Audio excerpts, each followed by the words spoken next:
is your boy DJ S Shine Best International.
Umi banu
chinyere egwu ebido nke onye chiri ụlọ nyaze kwelu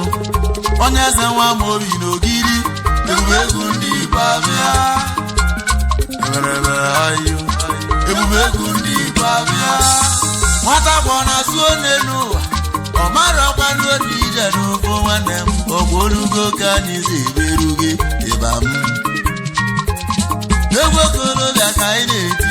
na-eti egwu okorobịa mụ na-etili Olisa ugwu Olisa gbana ka anyị kọrọ ụmụ ụwa kọrọ anyị ka anyị kọrọ niile kọrọ anyị uche mmadụ abụrụ ka etu o nwere onye ga-emele gị ka Chukwu okoro nwere ọnụ mmanwụ na-ekwu okwu onye nze nwaboke ebube egwu ndị Igbo gege uche mmadụ abụrụ Chukwu tumbom tumbom iti alaba iti mbọsa mbọsụ ụmụ Igbo anụwa egwu gosara ụmụaka chinyere egwu ebidogo onye nze nwa mori n'ogiri otu ndị Anambra n'ụlọ akụ n'ihi na nụ egwu oke osara anụ ahịa ụwa bụ Sọnde onwe osi igwe elugo na ọ na-eme eme ihe marakwa na anyị na-eji egwu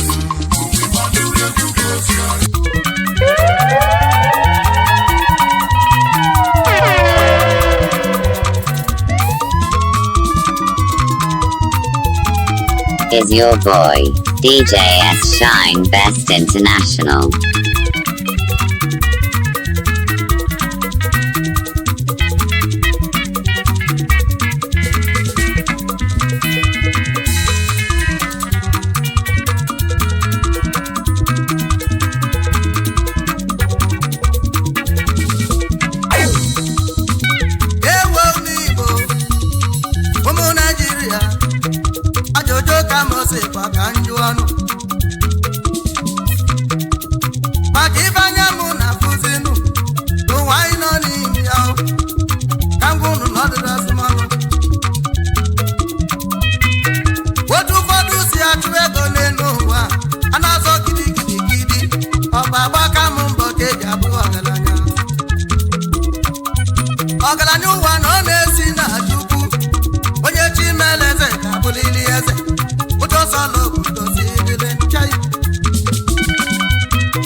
Walu ya tinye na prison, ọ bata bụ bulu convoy na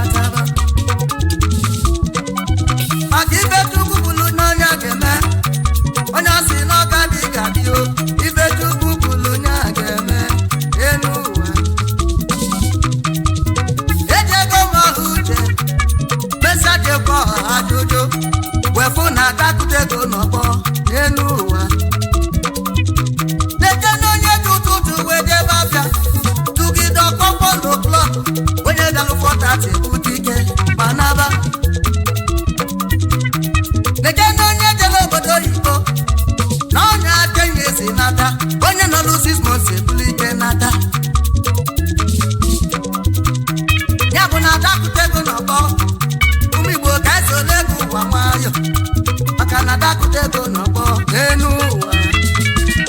ụwa ka ndị bụ obodo ajụjụ mana akụtego n'ọgbọ ka ejoba adakutego n'ọgbọ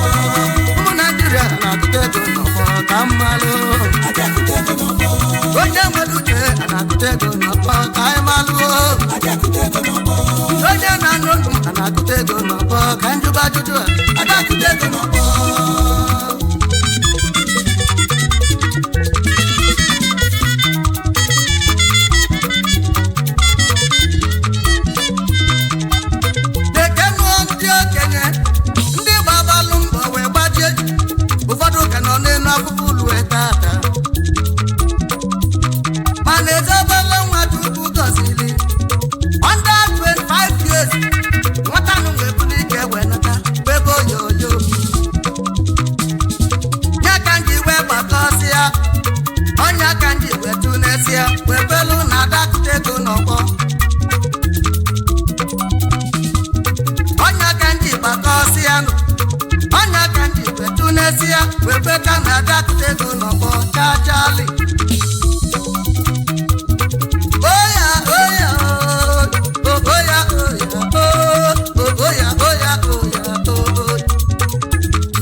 ụmụ Naijiria na-akụtego n'ọgbọ ka mmalụ onye na-anụ ọnụ m na-akụtego n'ọgbọ ka mmalụ oyi obi resio na-akụtego n'ọgbọ ka njụba ajụjụ onye na-anụ ọnụ m na-akụtego n'ọgbọ ka mmalụ adakụtego n'ọgbọ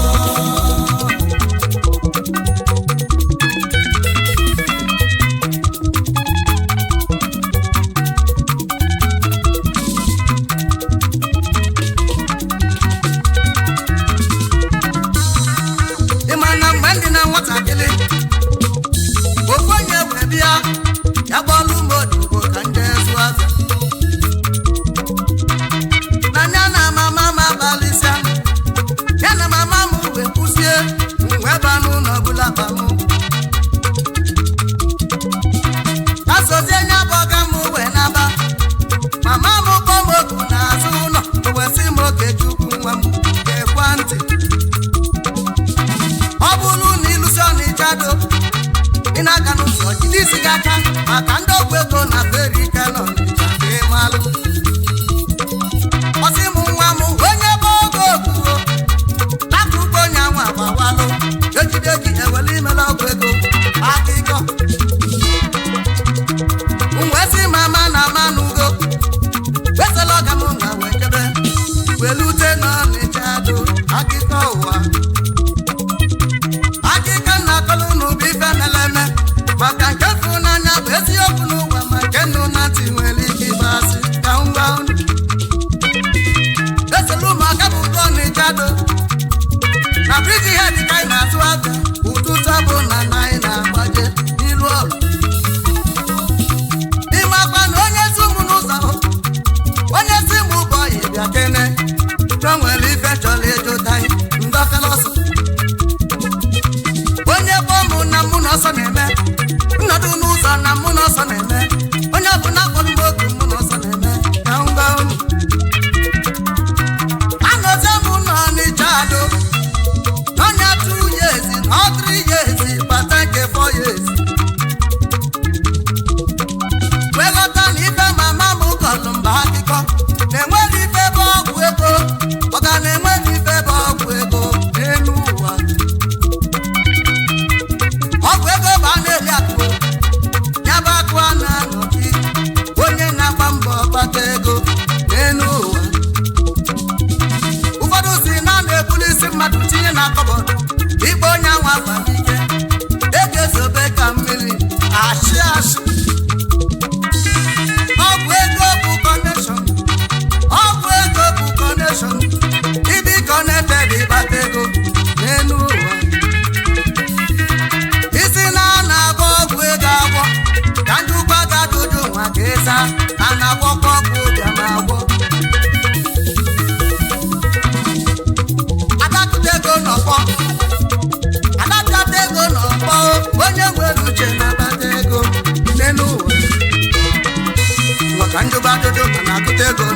ka njọba o onye na-anụ onugbo a na-akụta ego n'ọgbọ ka mmalụ o nke ezigbo mmadụ ya na-akụta ego n'ọgbọ ka njọba adakụta ego n'ọgbọ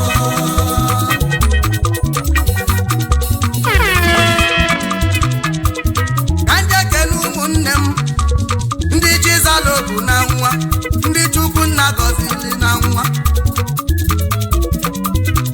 ịma na-akụ n'aka mma na ikolobịa maka onye kpata ego n'okolobịa onye ahụ eme ego ya enjoy chibu ụzọ m ọghala obi ego gị dị n'Ọkịja akụ gị zuru mba ọnụ odogwu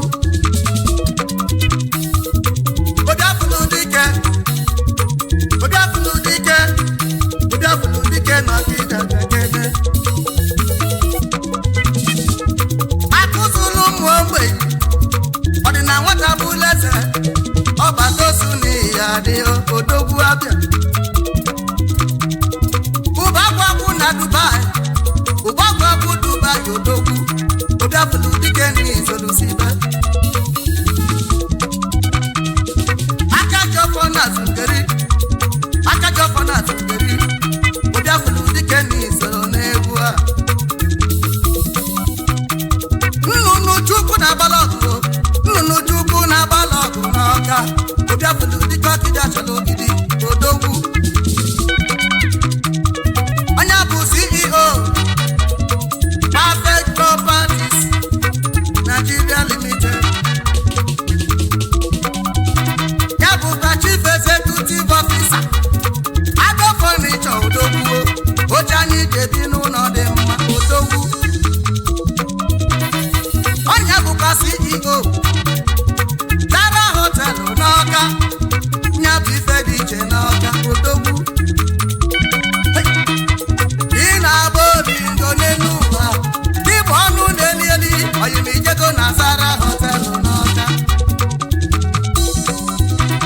iso na ndị ọnụ na-eli ka njụrụ ijego Zara Hotel n'Ọka ka jebe Zara Hotel n'Ọka Zara Hotel n'Ọka ụmụ Igbo ka jebe na Zara Hotel n'Ọka Zara asị ijego n'ife dị iche n'Ọka Zara Mas Hotel bụ ebe a na-eme mmemme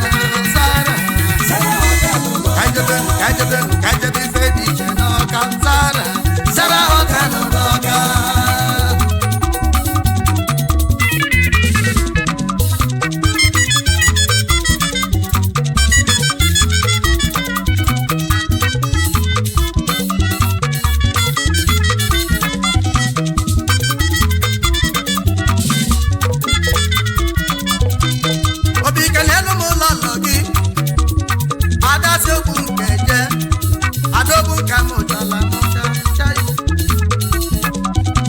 awele Chukwu gwọlụ di ya ọma obi die nwanyị ọma lọlọbịa dike n'Ọkịja lọlọ Cynthia Uchechi mụọ ghalobi ezi nwanyị ịma na nwoke na-akpata kwakpata mana nwanyị na-eme akụ ndozi ya ka o ji daba asịsị ya chai obi kenelu m my prince Chibụzọ Mogalobi Junior n'ịgadị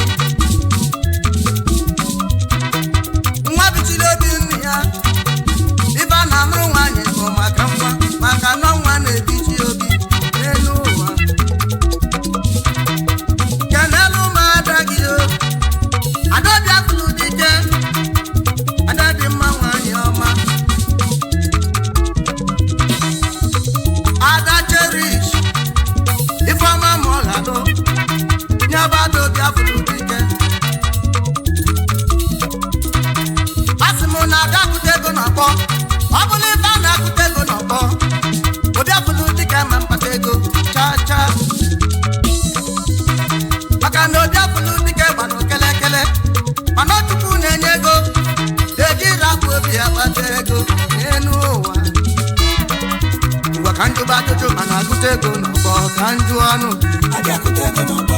onye nwere uche na-akụta ego n'ọgbọ ka njụba ajụjụ ọnụ obodo chara ije si ma na-akụta ego n'ọgbọ ka anyị malụo onye na-anụ olu ma na-akụta ego n'ọgbọ ka anyị jụba ada akụta ego n'ọgbọ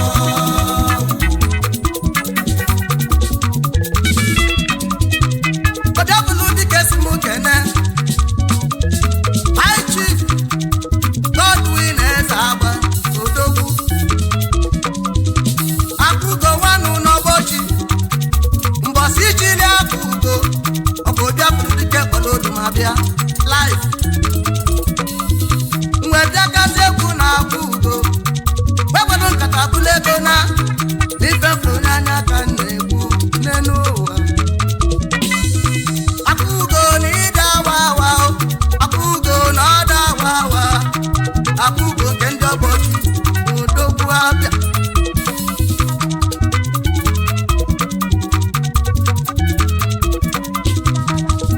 ojidisi m kene o High Chief John Bosco Odogwu nwa na ya dị dike nwe ọnụ nkwọ ọnwa n'ụmụ uchu ọnwa na-etiri ala n'ụmụ uchu Odogwu ịma na ọnwa tizie ka ọ bụla ọnwa oyoko ọnwa na-etiri ala bịa kene ya tiela otu maka nna ọnwa ịgba na-ekwulu ọnwa oyoko ọnwa oyoko ọnwa na-etiri ala n'ụmụ uchu Odogwu ọnwa na-etiri ala n'ụmụ uchu ọnwa tizie kenụ ọnwa ma bụla ọnwa oyoko ọnwa oyoko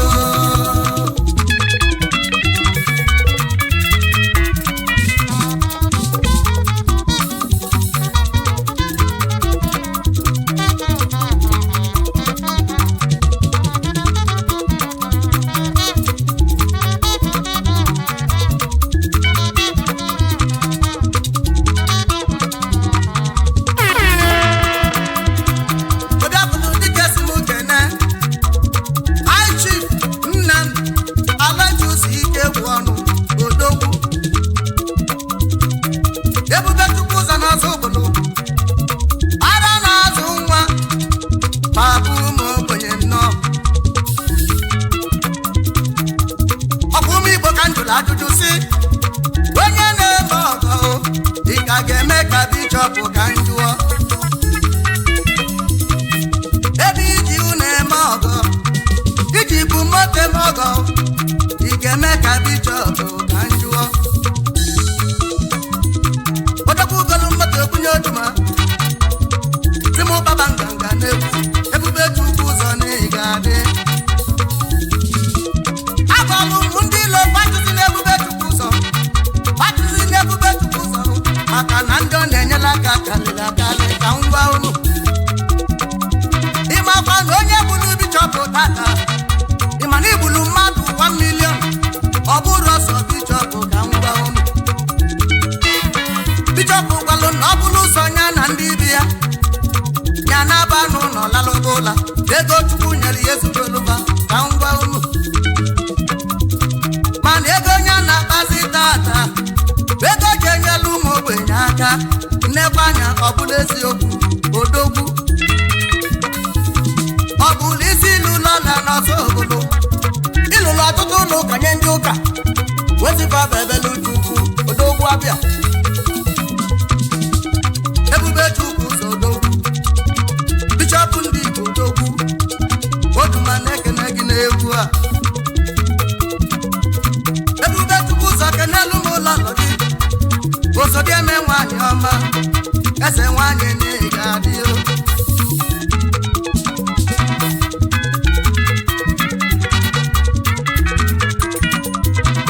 Odabụlụ dịka esi m kene High Chief Nnamdi Dike Mechebe Odogwu na Disco Oil and Gas eze jamatugo onye ọcha gala ụwa n'oji Odogwu eze jama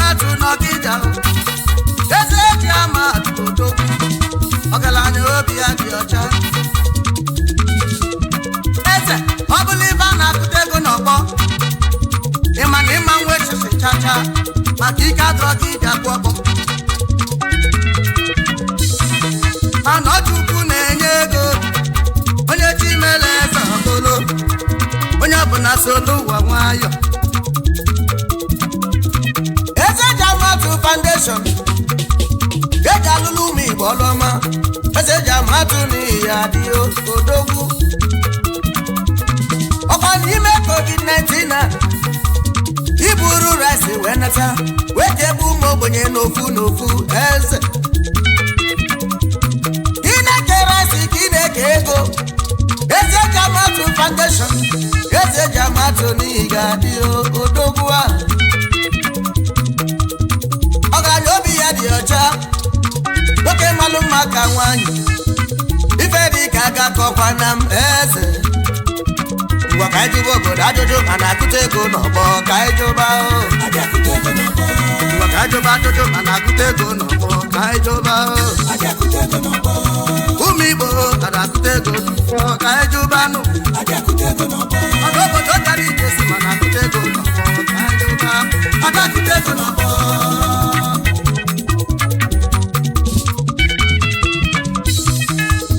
ambụlodu ma panienu anjezu dodogwu ọkwago jafuru dike aichi elochukwu aka na ma odogwu nwanne ya dị ya bụ CEO AKT Light ọkụ na-enye ife n'ala Igbo ọkụ na-enye ife odogwu eyi ọkụ na-enye ife daalụ ọkụ na-enye ife nnukwu mmanwụ Ịgba na-ekwulu ọkụ na-enye ife odogwu oyi ọkụ na-enye ife odogwu Ịgba na-ekwulu ọkụ na-enye ife odogwu igirigi ọkụ na-enye ife odogwu n'Imo ji karịsịa ọkụ na-enye ife odogwu ndị n'Imo ji bili ọkụ na-enye ife weta ife n'ụzọ mmụọ ọkụ na-enye ife nye m ife n'ụzọ nke mmụọ ka m fụ ụzọ ọkụ na-enye ife odogwu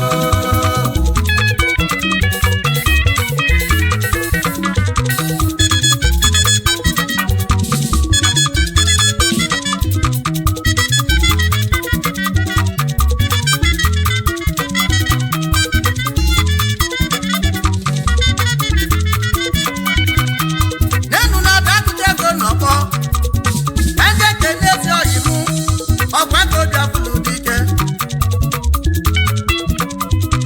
aichi okwu dịrị nwokwọ ọgbata ozu ara nke mbụ na Dubai ichie ife melụ mma agbabala ka isi eje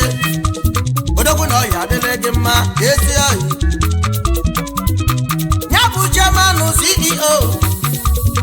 Big Chris Ventures Limited odogwu agbabala jiri dị ebube ototo nwa na Dubai obi afụlụ dike si m kene gị n'egwu a ezomogo odogwu ezomogo ma elu bụ nke mụọ ototo ka njebekwa na ọkịja aka n'ogidi ka njezite okwu odogwu ọkwa ka obi afụlụ dike odogwu abịa High Chief Karistus Ibe odogwu nwa n'ihi adịghị odogwu a ọzọ ụmụnna nwezu akụ ọzọ ugo nabọ n'ụmụka dike kingdom odogwu karimo na South Africa odogwu eyi obiafụlụ dike si m kene alime ọbịa keneli na ọya adịle gị mma odogwu a obiafụlụ dike si m kene o Chief Martins Obiora mmadụ ugwu oliego na ukego odogwu ọkịja chala ogidi oliego na ọya adịle gị mma odogwu a onye bụ CEO Martin Spring Teenage Limited oliego bụkwa CEO oliego kachọ ojimote ma ọgụdo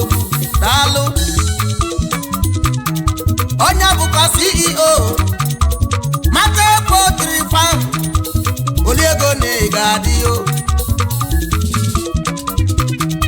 onye bụkwa director Oliego Foundation eji alụlụ ụmụ ogbenye ọlụ ọma daalụ ekweme na amalechi ya Oliego n'iso n'egwu obele nwa balago na nwa odogwu a Oliego si m kele Oliego ya Mrs. Joma Madugu enyi di ya nwanyị ọma asa osodi ebe akụ lọlọ Oliego odapụlụ dike si m kene unu ndị ọma kedu maka haji Rob Truss Nwakika Digbo Dangote ndị Ọkịja odogwu ọzọ eze anọchie Ọkịja chọrọ ogidi oke nwa na ọya adịlị gị mma n'elu ụwa adapụta ego n'ọkpọ isi ebe akụlọ bọọlụ Jamaika aka nkịtị ka ị ga-agbanata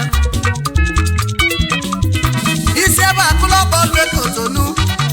aka nkịtị ka ị gbanata ayesi pụta prison na bulu ezogide Ọkịja na-anara akụta ego n'ọkpọ ọ bụla ibe a na-akụta ego n'ọkpọ ịma na bọma nọ gị ga-abụ ọbasị kajebe adodo mana akụta ego n'ọkpọ kajebe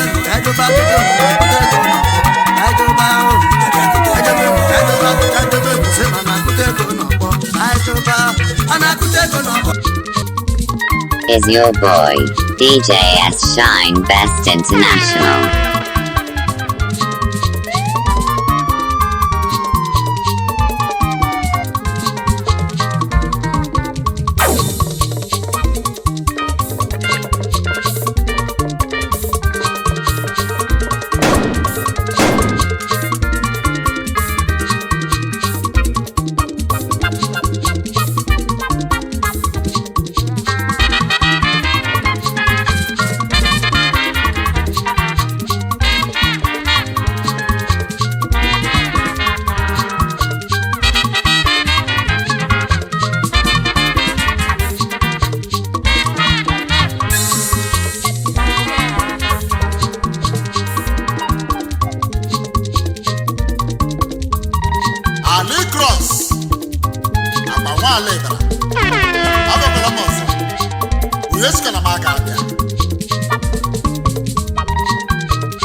Mr. Chukwuma Nwakire CEO Majotech Auto Pass Limited onye ka na-ekwu ya aka Akụchinyere nwa n'Ọkịja ma njọ onye maji mmadụ ọnụrụ olu ogbenye wee bata ajọ n'olu ekele gị Alikrosi na-ekele gị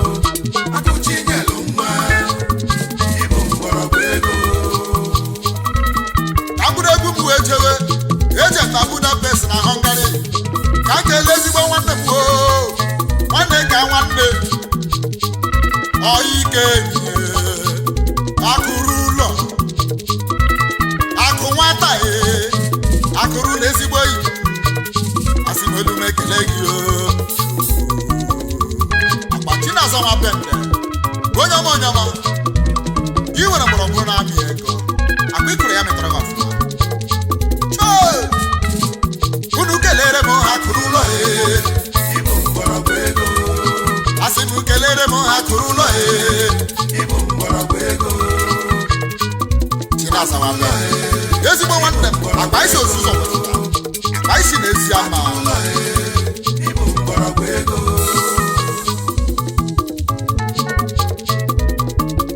asịka m ka m kele ndị Zama World ndị nọ na diaspora olu m ekele na Zama World ndị nọ na diaspora ka m kele onye isi anyị Mr. Okechukwu olu m ekele gị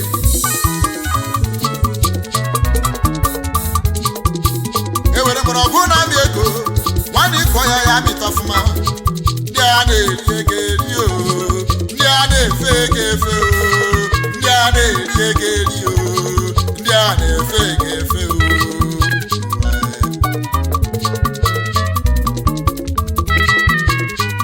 ejike nwanne m ihe abata ejike nwanne m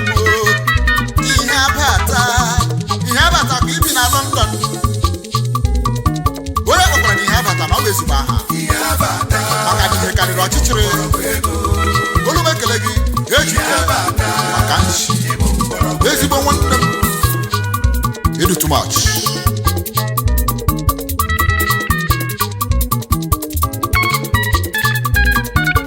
echefughị mmadụ dịka Miki na Budapest Hungary akwibo onye ndị street furu wee gbata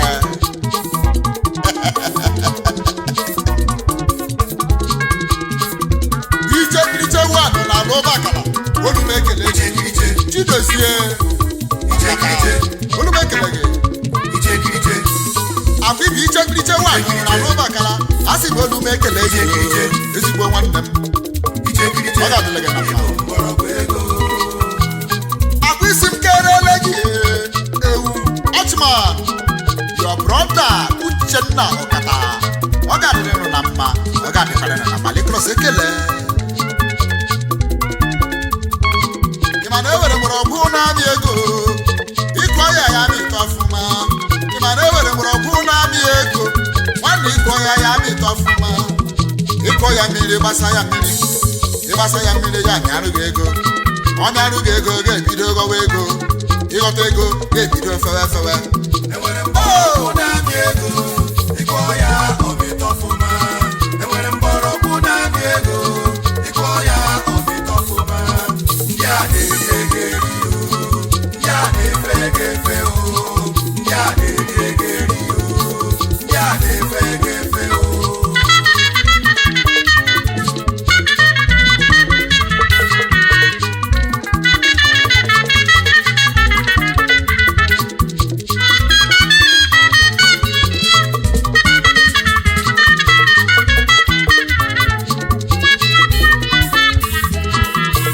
Emeka Kisili Oleka mma IPP na Malaysia onye nna Gotland onye master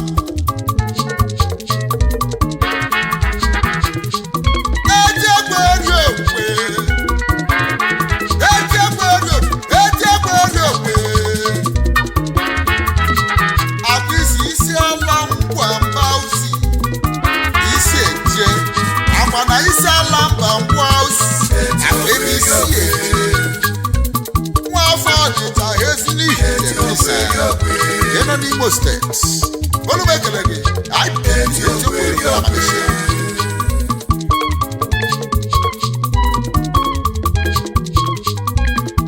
Emmanuel Chief Ototo Male Imamale asigolu m ekele gị abi na-eri ekeri o abi na-efe egefe ọnụ rolu nwanne bana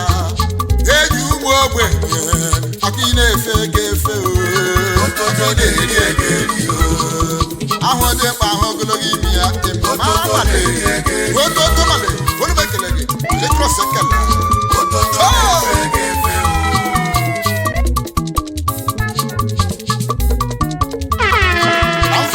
gazie na New York ka m wee kelee ezigbo nwanne m Ụzọma akpibi na New York aka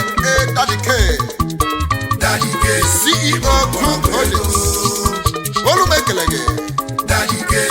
ịbụ mgbọrọgwụ ego Ụzọma Daddy K ezigbo nwanne ịbụ mgbọrọgwụ ego George Ras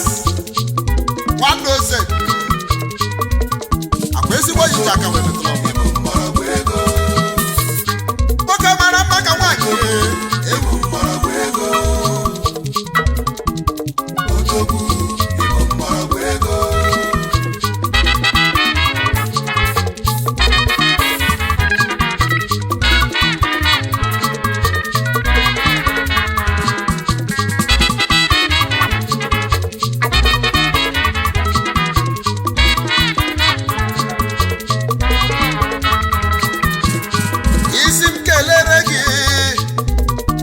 Chief Eddie Obinna Ojudo one of Mbisa the Deputy Chief Whip Imo House Assembly isim kelere gị ezigbo nne mụrụ George Ras Deaconess Apollonia ama nwanyị ọcha nwanyị kakọ nwoke ike mana ewere mgbọrọgwụ na-amị ego ịkpata ego were ya ụlọ iwere ya ụlọ ga-agbasa ya mmiri ịgbasa ya mmiri ya mịara gị ego ọ mịara gị ego ga-ebido efewe ego ewere mgbọrọgwụ na-amị ego ndị na-agwa gị ife ndị ewere mgbọrọgwụ na-amị ego ndị a na-efe ego efe ndị a na-eri ego eri ndị a na-efe ego efe ndị a na-eri ego eri ndị a na-efe ego efe ndị a na-eri ego eri enwere mgbọrọgwụ na-amị ego ịkọ ya ọmịtọfụma enwere mgbọrọgwụ na-amị ego ịkọ ya ọmịtọfụma ndị a na-eri ego eri ndị a na-efe ego efe ndị a na-eri ego eri ndị a na-efe ego efe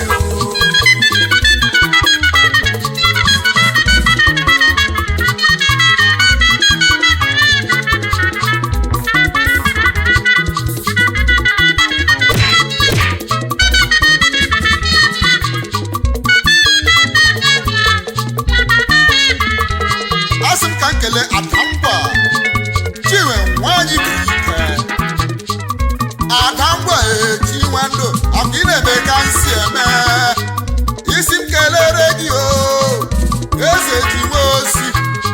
ọkụ isi m kelere gị o ezigbo nna gị eze jiwe osi isikwa m kelere gị onye kacha ezigbo nwanne gị ndị a na-erikwa ego eri o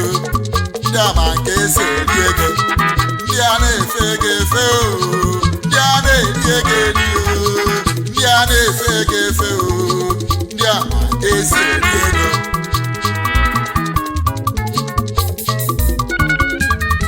ka m fere ekele m ga-akere ekwe n'ezigbo ọhịa ya bụkwa enyi nji aka wee metụrụ nwa akụpepe Kingsley Madabuchi Ndamara importer exports all kinds of motor parts. mmadụ abụchi mba nwere akụkpempe eji ya kempe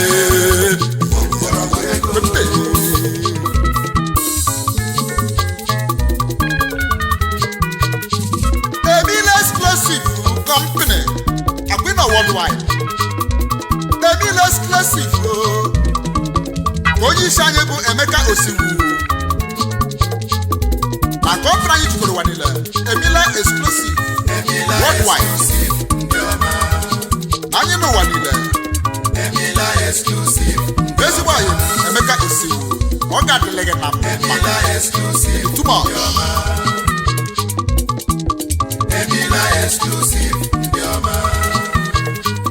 onye ọma dato mana o nwere mgbọrọgwụ na-egwu ego onye ọma dato na Malaysia nwere mgbọrọgwụ na-aga ego Olumekeye the CEO 119 Abuja aka aka onye wetara na Malaysia Olumekele gị aka onye wetara kele gị onye ọma dato na Malaysia Asmekene obi wuru too much money ala Malaysia igwe Chelsea won omeko ndị mma ndị Igbo asị m Igbo omeko ndị mma ndị Igbo ala Malaysia iwe ezigbo Igbo ị na-eri ego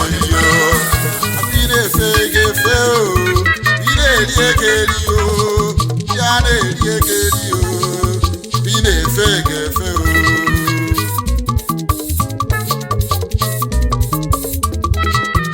ewere mgbọrọgwụ na-abịa ego iko ya mịta ọfụma ndị a na-eri eri o ya na-efe efe o ụfọdụ ndị mmadụ iche na ndị nọ n'ala bekee nwere osisi na mmiri ego ụfọdụ mmadụ iche na ndị nọ n'obodo ofesi nwere ihe na-akụrụ ha ego ndị a na-eri eri o ndị a kpatara ego wee were ya ụlọ wee gbasa ya mmiri ya wee mute ego na-efewe ego efe ndị a na-eri eri o ndị a na-efe efe o ndị a na-eri eri o ndị a na-efe efe o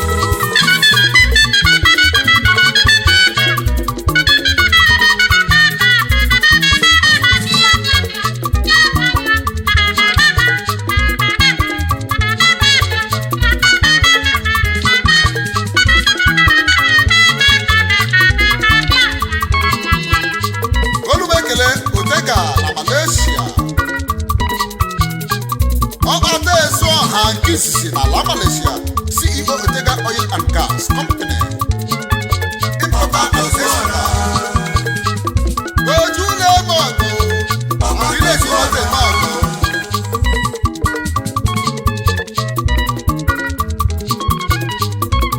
ezigbo nwafọ Idatọ South Otega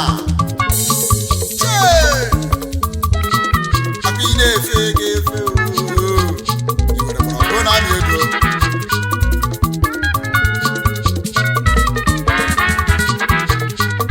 asa 77 onye akpọrọ asa ọ bụ oke afọ 7 na special number 77 asa na Malaysia asị na Olumekele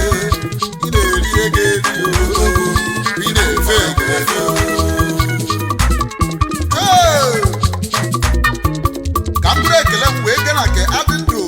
Chukwuka Cletus dada na Malaysia aka ji akụ na Lampọ Nnewi South Anambra State Olumekele gị dada kele dada na Malaysia onye ọma dada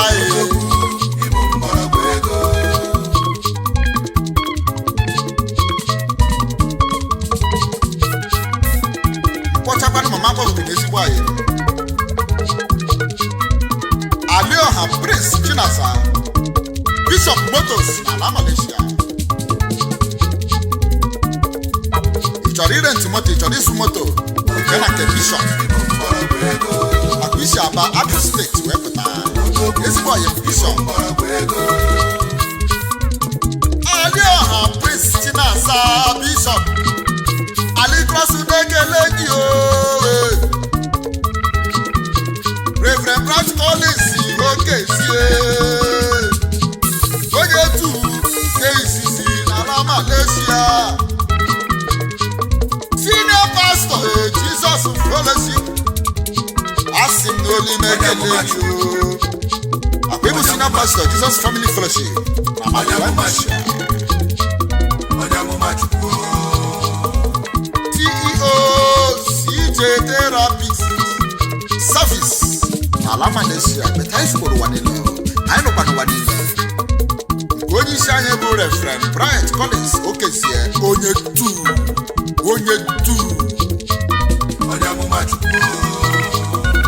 Ezigbo yi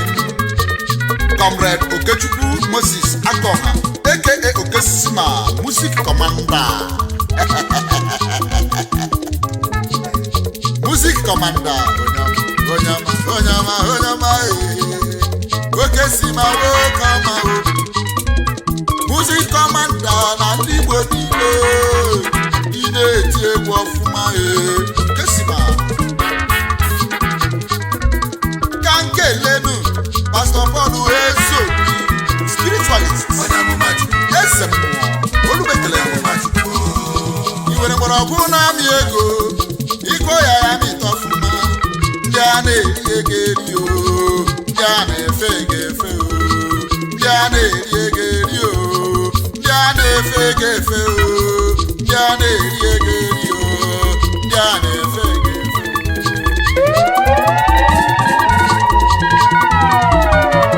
Is your boy, DJ S Shine Best International.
na-enyere nwanne ya aka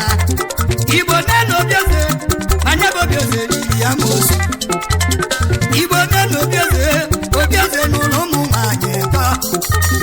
ụmụazị wee kalịa ememe na bọba n'obi adolo ụmụazị wee kalịa omenala bọba n'obi adolo o were n'obu ụbọchị obi adolo wee chọrọ nwanne lụwa ka nwunye nye dị ime obi adolo jebe obodo oyibo nwanne nye obi eze wee kpọ nwanne nye obi eze wee kpọ arụmụ chọrọ ego oyibo tona mụ chọwara ego oyibo nwunye obi adolo wee pike fonu wee saa anya na nwanne gị nọ n'ụzọ ije wee kodidi n'ọganata iwe wee gbaba obi eze wee wewe iwe ọ bụ maka ego oyibo ọ bụ maka ego kunu jabalị mọ ọ bụ maka ego kunu jeje mụbalị obi eze wee weliwe wee chili ntu wee baba n'ime ọbịa wee lụzie enu n'ime ọbịa n'ukwu osisi ebe ebe adịrị amosu wee kpọdotu n'osisi nke izizi maka nwanne ya nke ịbọ maka afọ ime nwunye ya nke ịdọ maka bizines welozanụde chukwu budego ya bude ọgaranya welozọ ude chukwu ya budego welozọ ude chukwu onye bude ọgaranya ịmara ude bude ude chukwu ya budego ude bude ọgaranya ude chimo onye aka na ude chimo onye aka na amadịse ude mụ na-ebudego ude chimo ya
your boy, DJ S Shine Best International.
do do do do do dododododododo Olisa donye gwegwa manu bodi emelu mamanu kanjem Dabani ubo kamu jebe Nati muki egwu munaka Tati amotebu kamu pale egwu jenia Olisa do onye gwegwa bia Seya Jimo bia ili mone nuwae Kaja bije kwa malise o Kaja bije kwa malisa o Egwa malise kisa o Ubo yali amalo yali kubo e Ubo yali amalo seli nenu mmili Olisa dole wegwe Agubo ya gule n'otu ọcha Kune sendi kwa mwanyuru ala e Egwa malise kise kaiju ebia Egwa malise kise Ubo yali amalo seli nenu mmili Wake di beswada ni mafia Odiseke wele nyendi mwanaka Ewe loti gofeke kogo Gofeka boba sende mulia Mani mana mwadi ebu na yuzo e We mutajo bala nenua Nyamelu ndi boji kusi Na mwa malu nyane nua Mwa malu nyane nua Jabu mwa malu gondi chie Ofoka muna goi Iba gemeno gabise o Oje kata no gabise Akoti walise wakuba Akawe loji wetesi ele Orobo de kwelise Makibianu no kanise bono Amen Kise bono Amen Weli mo dise bono Amen Onobo nise kise o Ofe kamaro kwa kaisi kwado Imanise basu sunde muo Supelu mu Jesus inobise Supelu mu Jesus inobisa Aba Jesus inobise Oh Orobodo kwenise Aise Orobodo kwenise Orobodo kwenise Orobodo kwenise Ise Orobodo kwenise Oya kweli mama la sekese sekese Egwa mama sekese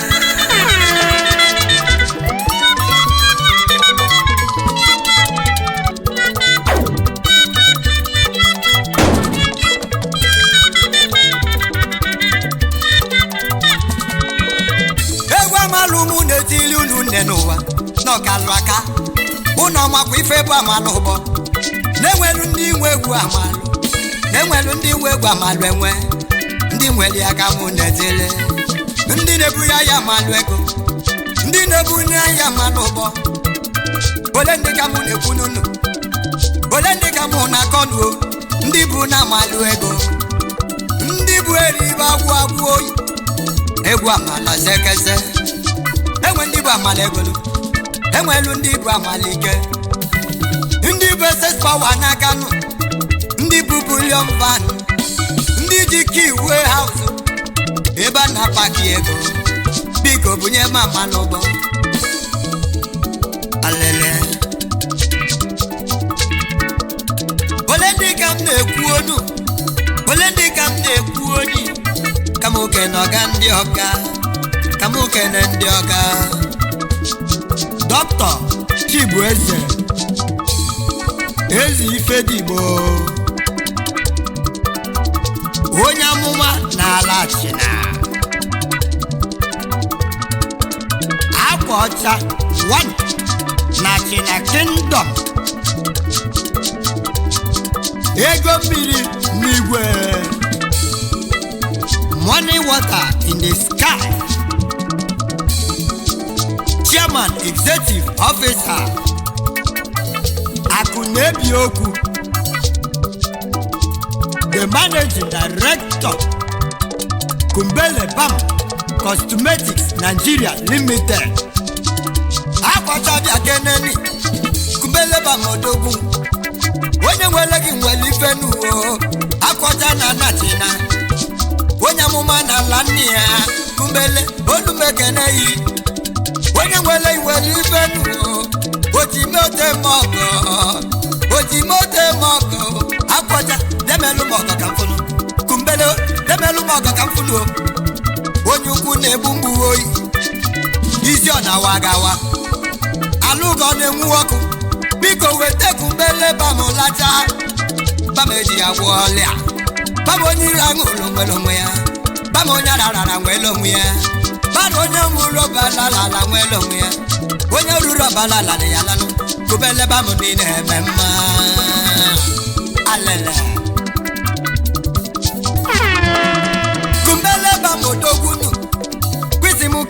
nwanne yi kwesị m kene nwanne yi ọgwa ya ka mụ na-eme o ọgwa ya ka mụ na-eme ndị na-eme mma High Chief Osita Uduji nwa ji Ugonnia 1 na Nachina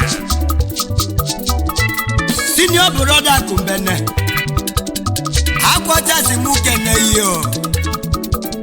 iji ugo onye eze salesegese akwachabịa kene nni isi mụ kene nna gị ọ bụ onye ka mụ na-ekwu oyi Nze Ben eze Ifedigbo ezigbo nna kwọcha kenelu m lọlọ Nkiruka eze Ifedigbo afọ m ụlọ odogwu na Nachina onu mụ kenelu agwọcha gị bịa kenenni kwụsị mụ kenọga gị spiritual director gị oyi ọkwanye ka mụ na-eme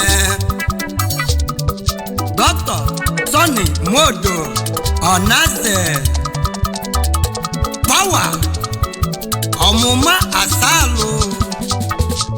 alụsị nwere ịntanetị odogwu n'ụmụnya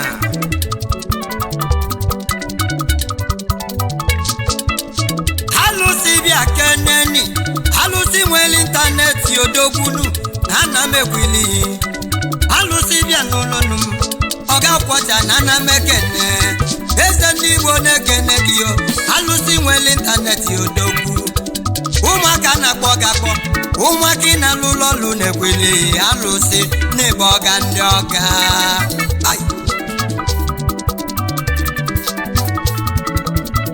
akwa ọcha oyiyo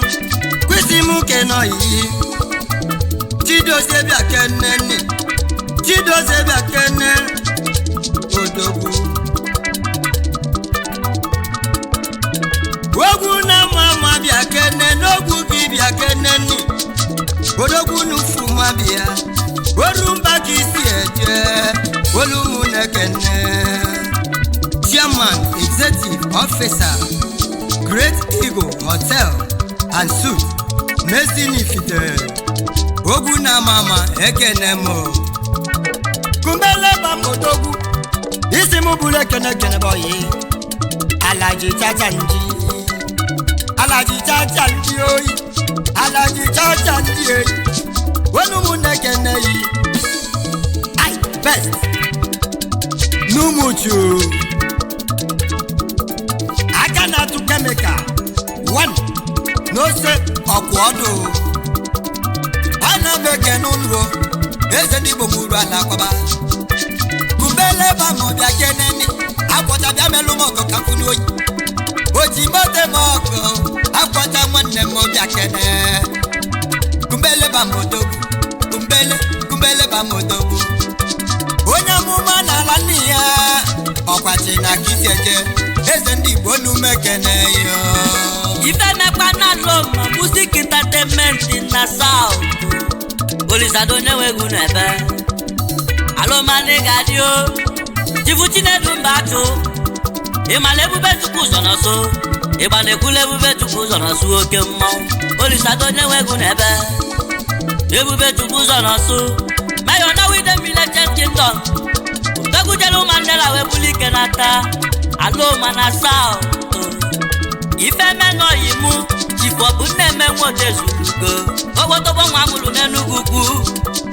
mmanwụ ndị na-eme amala ya mmanwụ ọkụ ị na-eme amala ya Olisado onye nwegwu kwere eze ọmọgọ bịa ogbotobo nwa jelu South kwechili ọkwa na-egwu achala na-eto ogologo ọbụmụ nwa odezugo Olisado onye nwegwu kelele CEO Triple B Trading Pty Limited na South Kama mmanwụ ọkụ ị na-eme amala ya mbalogolo azazi oluchie mmanwụ ijeke meri mo amala segese ya odogwu jeli Mandela bili ijebejebe n'ige jelu ịnaba n'ịga naluo onye chere njọ na ọ ga-afụ njọ onye chere mma na ọ ga-afụ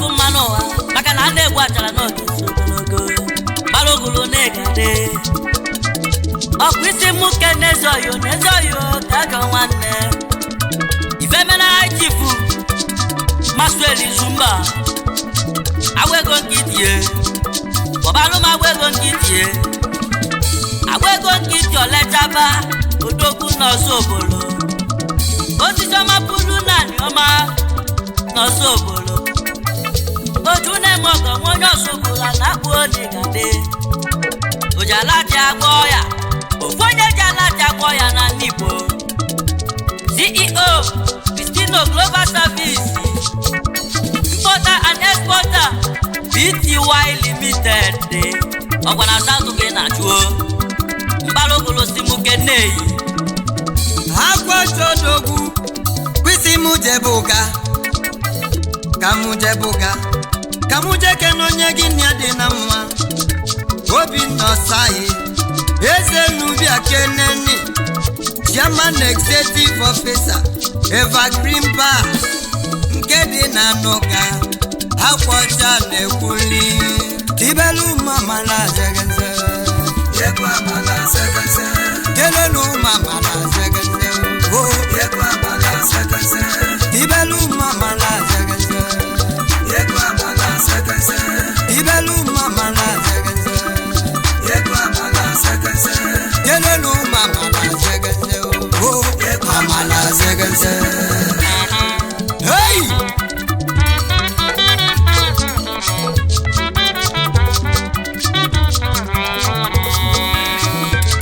ajuju ncholeju muwa nunu samuya ajuju anaka mu choleju oyimu kimegwo mmiri na n'ụwa imegwu ọkụ oyi olegiele amalomu onye na-akwụzu na n'ụwa ọ na-akwụ n'ụlọba ajuju ka mụ na-ajụ nwanyị na-eme ka ọbụ ọ na-ede ya n'ike ọkwanya ka mụ na jono eyi amalụ sekense egwu amala m oyi nye ka mụ na-eme nuo ọkwanya ka mụ na-eme ụmụ okorobịa niile nọ n'ụwa donu jisi ike ka ị na-eme gị gbaba mbọ maka na ndụ bụ isi onye nwelu ndụ nọ ya ebute amalụ ego onye ọbụla nwelu ndụdo nọ ya ebute mana ụbọ oyi amala sekese oluwa were ego bịawa menụ azụ were ego bunye m ụmụ menụ n'ikenu onye ọbụla bịawa amalụ ego tukwuo no amalụ wee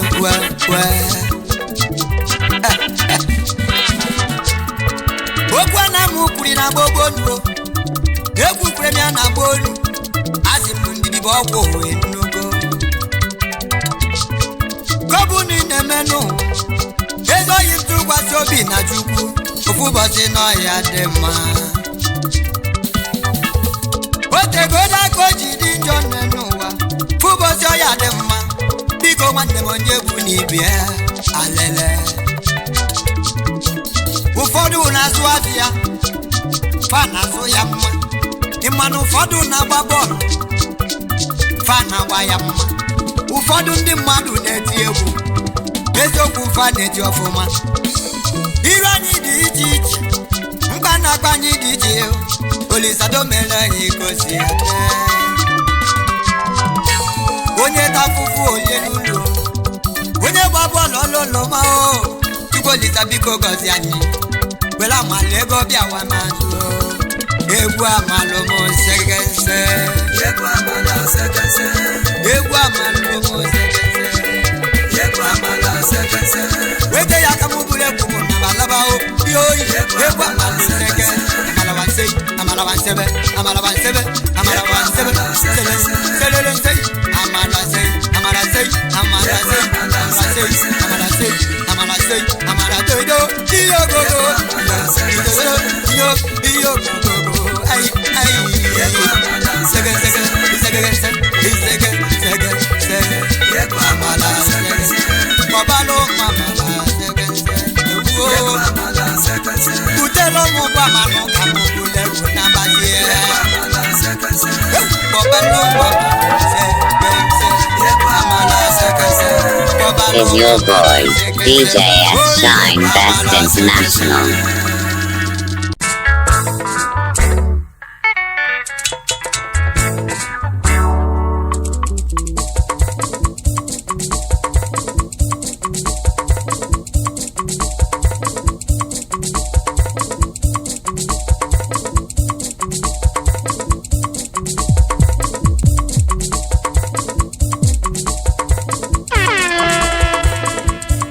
Is your boy, DJ S Shine Best International.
Chief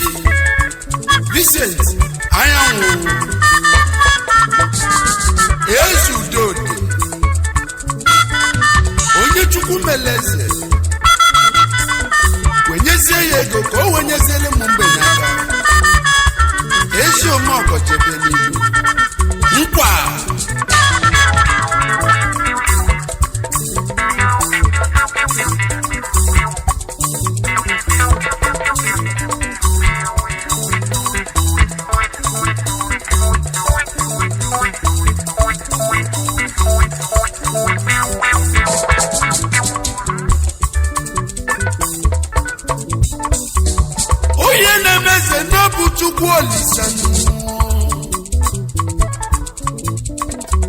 onye chimeleze golibe chinemeze me eze nosi na chinuwa mbosi chikelu onye nenuwa ka oge elifo ya bụ chukwu kesie mmadụ n'ụwa onyezie ya ife ọ ga-abụ Ezudode nwoke ọma chukwu gọziri ya gọzi chukwu meli eze na nwanụ ka iwelu onye elu ogbenye aka odogwu nwoke ejebe aka na-eme ọgọdalụ Ezudode na Malaysia agụ nwoke chi gọzila gọzi onye ka anyị na-ekwu Ezudo na Malaysia Ezudode abịanụ Ezudo na Malaysia Ezudo na Malaysia Ezudo na Malaysia onye ka anyị na-ekwu Ezudo na Malaysia Ezudo na Malaysia Ezudo na Malaysia Ezudo na Malaysia Ezudo na Malaysia odogwu chukwu gọzila gọzi agụ nwoke ejebe Ezudo na Malaysia Ezudo na Malaysia onye ka anyị na-ekwu Ezudo na Malaysia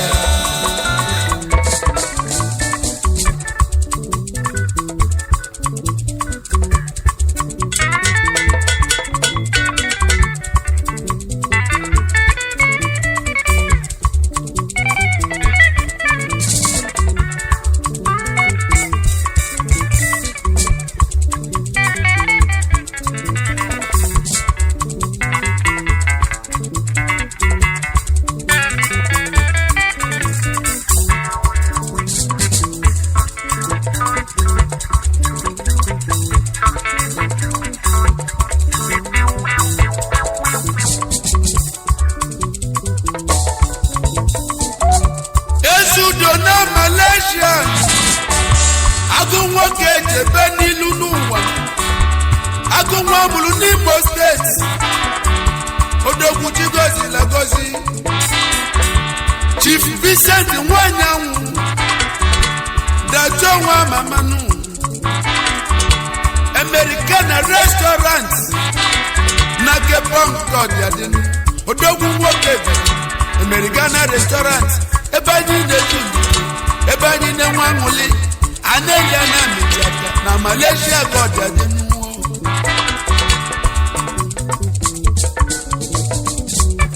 Chukwu gọzili ya gọzisi imebe ọgọ jebe n'ilu ezudo jebe n'ilu agụ nwoke n'ihe adịrị aka na-eme ọgọ dalụ ijele okene na ijebe n'ilu n'ụwa Chief Vincent Anyanwụ Dato Director Vezin Sandam Bahat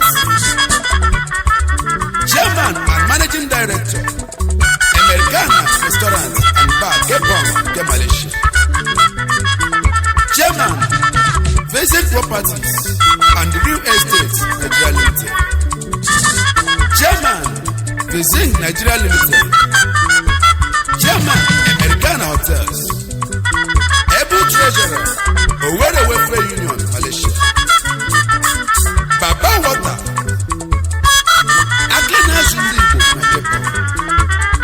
Edu Petron, Omudo Social Club nke Malaysia. Petron, Organiru Social Club Malaysia. Petron, Aka Progressive Union Malaysia. Award winner of African Desperate Businessman 2016 in Holland. A philanthropist and helper of the oppressed. Member, Ahaneze Ndị Igbo, Welfare Committee, Malaysia. Ezudo, Kempo na Malaysia. Odogwu nwoke nke si Owerri, Ngakpala, Igbo steeti webịa. Anyị si n'oyi adịla ya mma. Ezudo jebe n'ilu. Ka anyị gbalụsie na ego ọnwụ. Nkwa!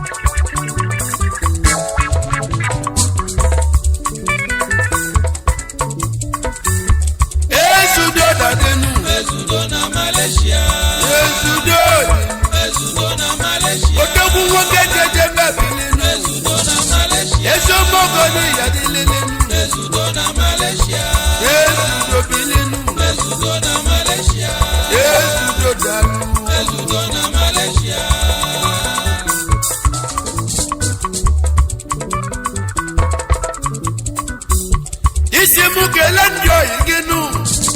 na ndị gị na-aba na-emekọnụ. Isi na nkelezi elu gị ndị ezi oyi gị na ofu obi nwanne Amaka International Club nke Malaysia. Isi kwa na mụ kene ndị oyi gị na ofu obi Progressive Union International nke Malaysia. Isi kwa na nkene ndị oyi gị Novobi Progressive International Club nke Malaysia.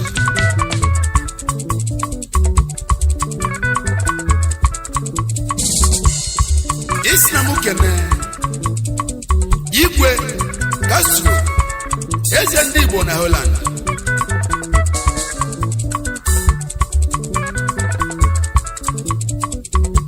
Ọnagadike Mbodogwu agụ nwoke bịakele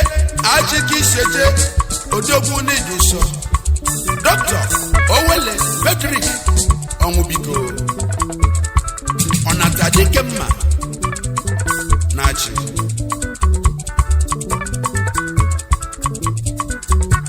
Isi kwena mụ kenezi elu gị eze ndị Igbo gburugburu na Malaysia. Chief Emmanuel Mmadụ Abụchukwu Asianya Ịmasị Ndegu Emmanuel General eze ndị Igbo na Malaysia isi na anyị kene Chief Comrade Chike Asiegbu eze ukwu mbi na Malaysia odogwu ya adịghị mma eze udo bilinu agụ nwoke n'iya dị odogwu ya eje mba bilinu American restaurant na Kepong Goddard ebe niile ezulike ebe niile nwa anwụlinu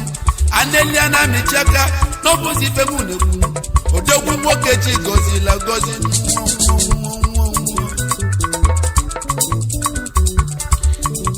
isi na anyị kene Chief Honorable eze akọ n'obi eze ndị Igbo na Kepong Malaysia odogwu nwoke oyi adịla mma ibe dị mma tiziele ya egwure n'ụwa nke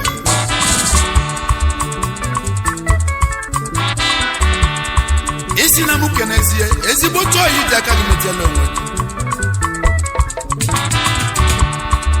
Chief Peter Igweji Chinyere onye ọma dato 119 Abuja District na Makota Sharas nke Malaysia dato jebe n'ilu Sir Henry D. Oduenyi odogwu si Holland odogwu na Holland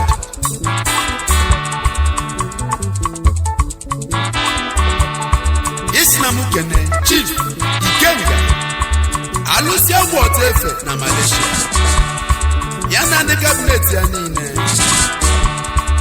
isi kwa na mụ kene Mayor ọnwa na ọha ọzara ọnwa na-etili ọla jebe n'ihu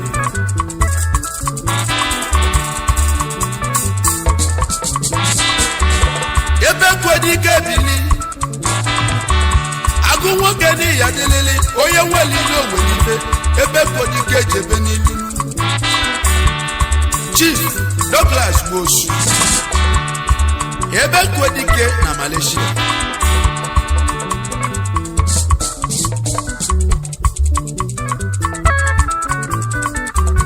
ezudo dadenu ezudo na Malaysia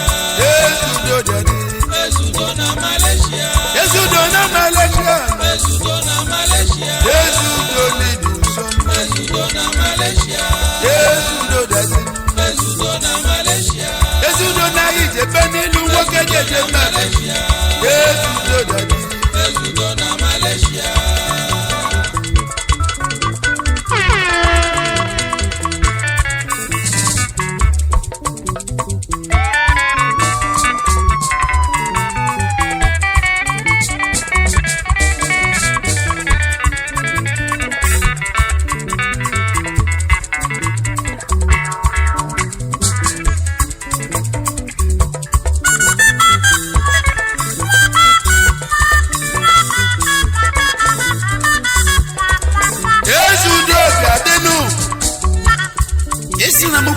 ndị niile na-alụ ọlụ na American restaurant and bar Kepong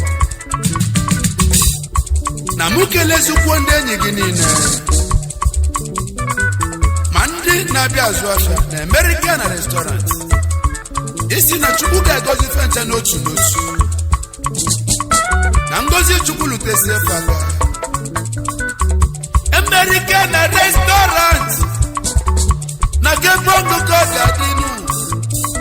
ebe anyị na-eju ndụ mmanụ ebe anyị na-eju ike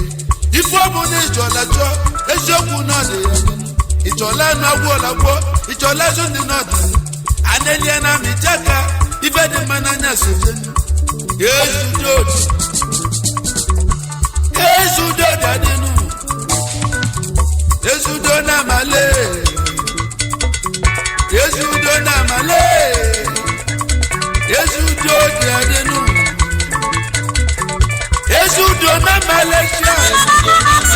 ebe niile nwa ezudo na Malaysia ezudo dadinu ezudo na Malaysia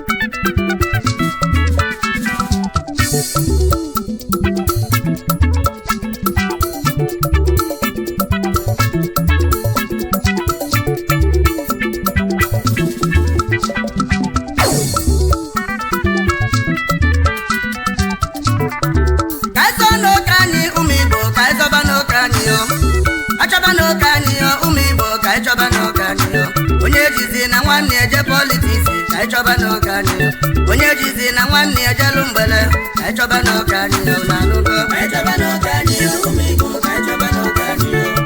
anyị chọba n'oge anyị ụmụ Igbo ka anyị chọba n'oge anyị onye jizi na nwanne ya je politiks ka anyị chọba n'oge anyị onye jizi na nwanne ya jelu mgbele ka anyị chọba n'oge anyị nzi ka anyị chọba n'oge anyị ụmụ Igbo ka anyị zọọ n'onwe anyị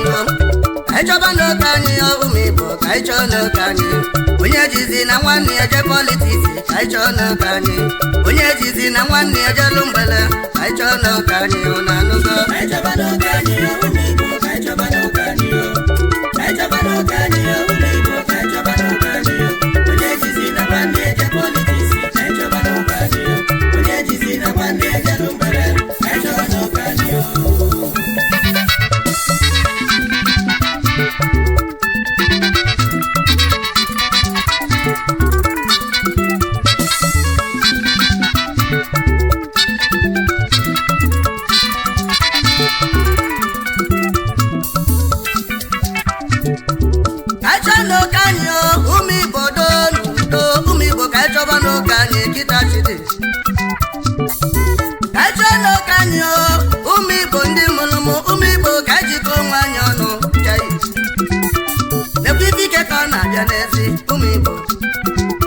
n'ebe oke ife na-abịa n'ezi ụmụ Igbo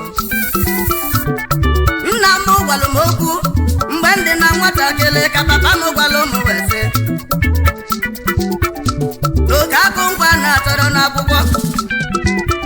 ụmụ Igbo ka anyị na-achọzi ịdọ n'akwụkwọ ka anyị chọọ na ewu ojii kịta chidi na anụgo maka ọchịchịrị na-abịa n'ụwa mgbe ewu ojii na ọchịchịrị ga-abụ okwu ụmụ Igbo onye ka anyị ga-akọsalụ yaba ajụjụ njụrụ ụmụ Igbo ka anyị chọba n'oge anyị kịta chidi ụmụ Igbo ka anyị jikọ onwe anyị ọnụ kịta chidi onye nwere ntị ya anụla ọnụ ụmụ Igbo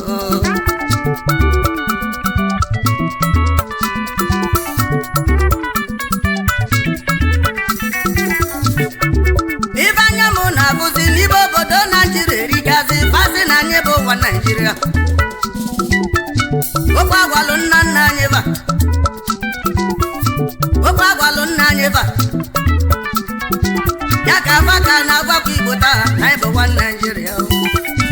unu si na anyị bụ ụwa Naijiria anyị bụ Igbo kwere ekwe ma gịnị ka unu na-egbuzili anyị ya bụ ajụjụ ndụrụ onye nwere uche tu na-ekene ife na-aga na Naijiria ife ndị abụrụ ụmụ Igbo n'obi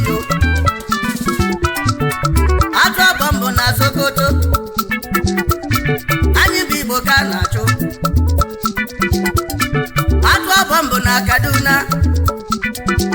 ọkwa anyị bụ Igbo ka fa na-achụ batụgidezi ọbọ mbụ n'ugwu Awụsa unu batazi anụ Igbo wee bubezi ụmụ Igbo n'iru n'iru ọkọmelu n'Enugu steeti akpọba Fulani ihe nsimenụ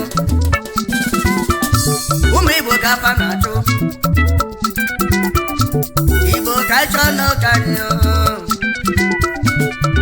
ka anyị chọọ n'oke anyị ụmụ Igbo ka anyị chọba n'oke anyị anyị zọọ n'onwe anyị tata ụmụ Igbo ka anyị zọọ n'onwe anyị onye jizi na nwanne ya je politiks ka anyị chọọ n'onwe anyị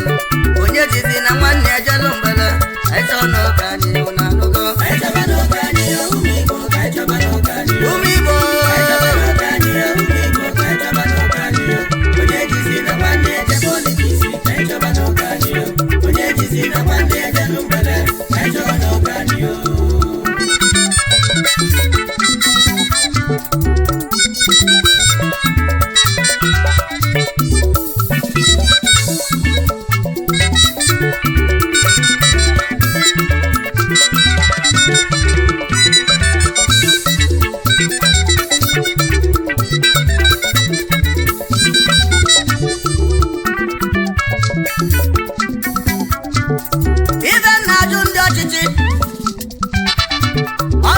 ministers,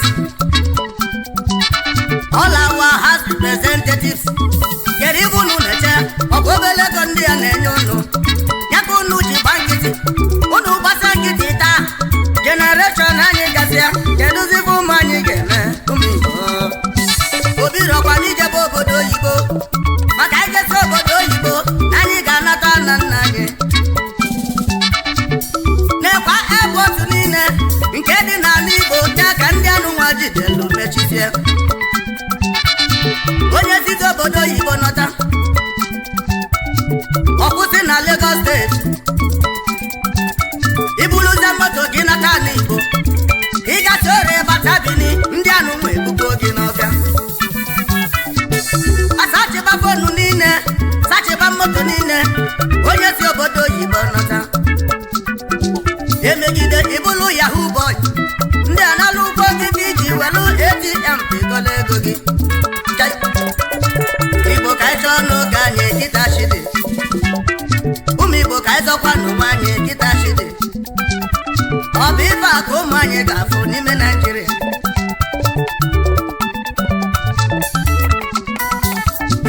nke na-agbawa m obi wee bụlụ nekwa Nnamdi Kanu Moses Chukwu nyelu ụmụ Igbo ọzọpụta ụmụ Igbo na-abụo ọzọpụta ụmụ Igbo n'ọnụ agụ ịmakwa na ọtụtụ ndị Igbo ndị iberibe ndị Igbo na-abajala usolu ndị Awụsa wee kwube tijide Kanu ga-egbuo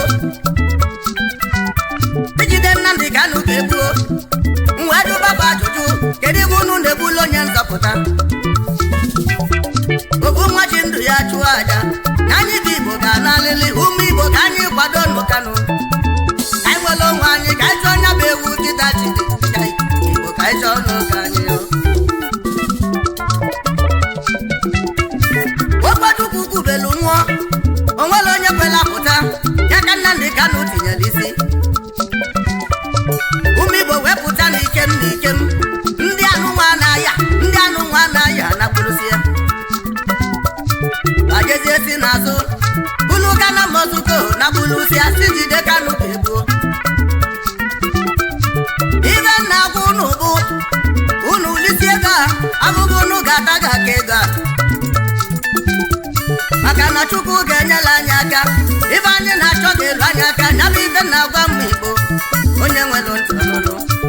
Igbo ka anyị chọọ n'oge anyị kịta shiri ụmụ Igbo ka anyị zọkwa n'onwe anyị kịta shiri onye jizi na nwanne eje politiks ekene anya na Naịjirịa okporo ụzọ niile gala n'Igbo nwere ọka na-aga aga ụmụ Igbo isi Lagos ka ịnata n'Igbo ezi adịrị ya isi Taraba ka ịbanye n'ugwu ezi adịrị ya ma ekene nụ n'ugwu Awụsa ebe niile bụsa mma ebe ụmụ Igbo ka eji alụ ugwu Awụsa chai onye nwere ntị ya n'ụlọ n'ụlọ ụmụ Igbo na-alụgo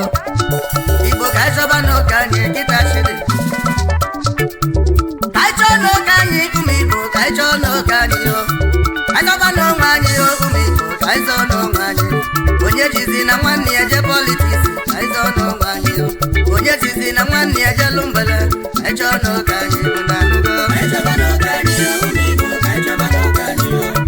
anyị chọba n'oge anyị yo ụmụ Igbo ka anyị chọba n'oge anyị yo onye jizi na nwanne ya je politiks ka anyị chọba n'oge anyị yo onye jizi na nwanne ya jelu mgbele ka anyị chọọ n'oge anyị yo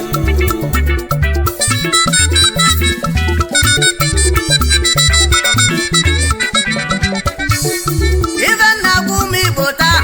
onye ọbụla hụcha ntị unu n'ụlọ Ivoduma na-ekwuo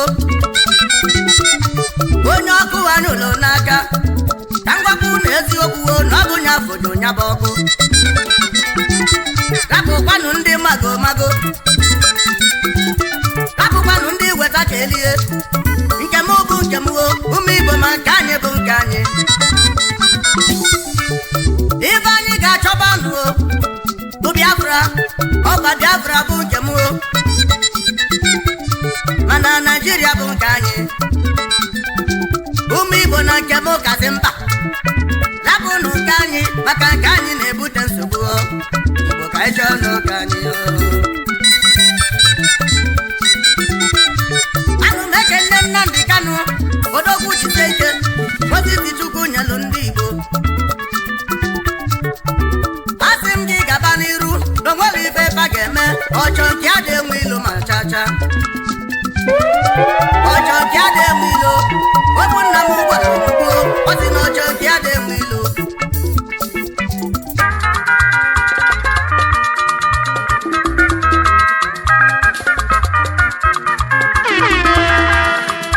is your boy, DJ S Shine Best International.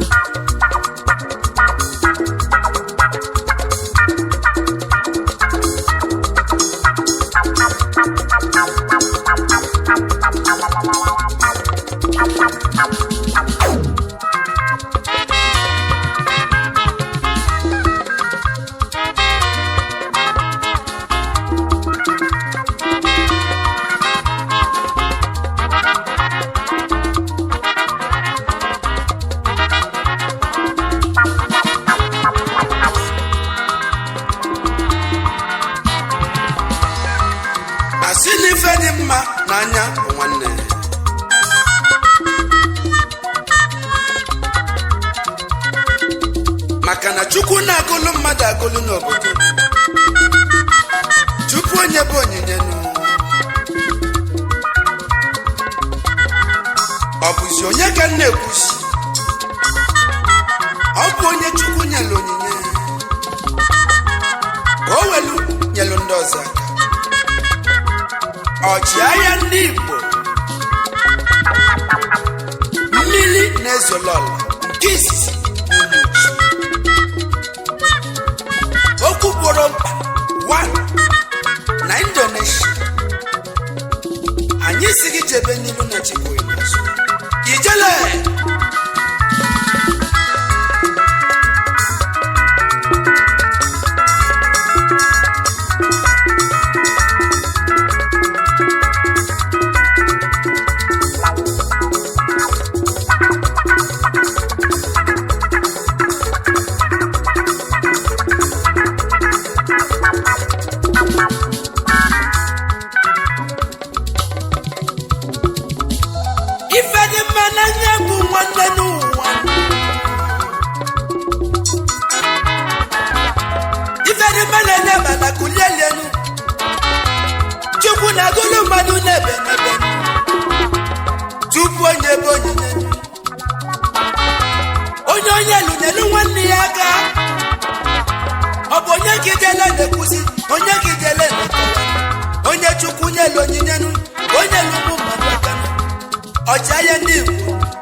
The reggae man Otibu Ịnyịnya nke mbụ n'Umuchu ina lọlọ gị lọlọ edit ọnụkwube eze nne ya quality ezi ede bụ n'ụmụchu lụkwa n'ụmụchu ezi ede si n'obi eze wee banye n'obi eze mmiri na-ezo lọlọ na ijele ekene gị ijele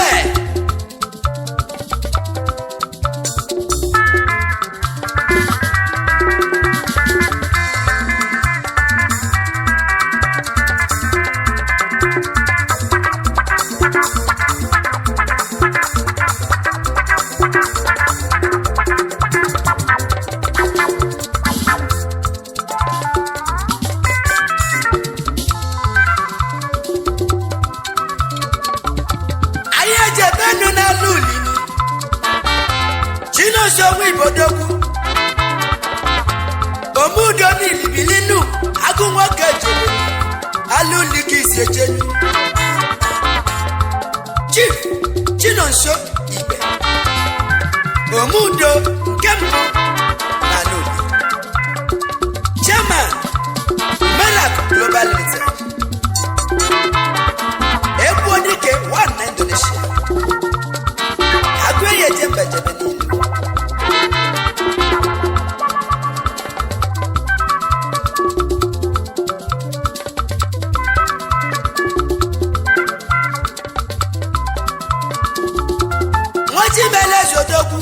mbosi kisi ejenu otivise mogodogwu agụ nwoke n'ihe adịrị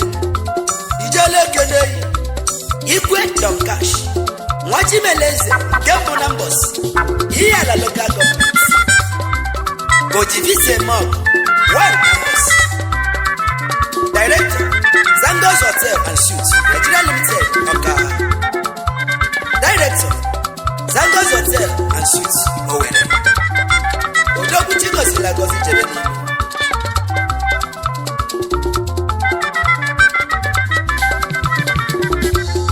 Akudesi obi ike Odogwu nwoke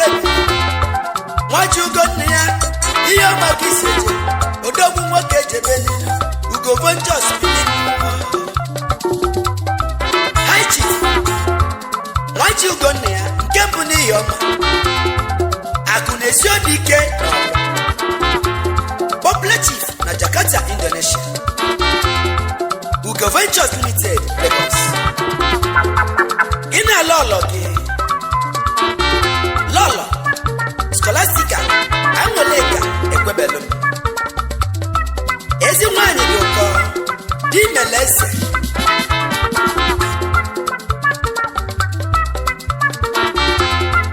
Mmiri na-ezo lolo, odogwu nwoke jebe. Riege man odogwu. Okwuboro na Indonesia mmiri na-ezolola n'umuchu odogwu nwoke niile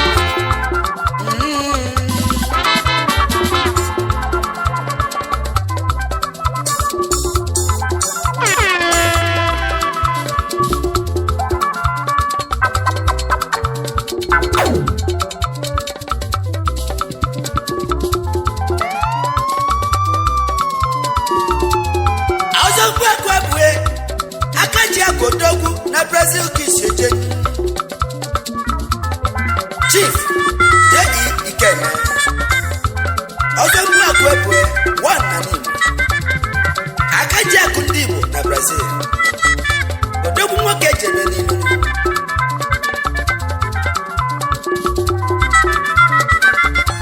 Meyo Jakarta Agụaya jebe Bilinu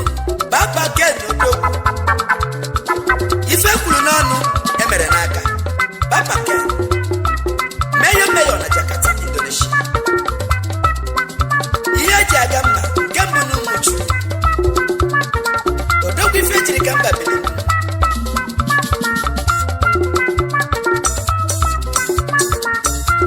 isi mmiri n'Ọkịja Odogwu aka ji agụbi ala Ọkịja ka isi eje agụ nwoke n'ihe adịrị alụsi ego Odogwu na-ede mma Chief Jude Akajiakụ Nnobia Akajiakụ nke mbụ n'Ọkịja isi mmiri one n'Ọkịja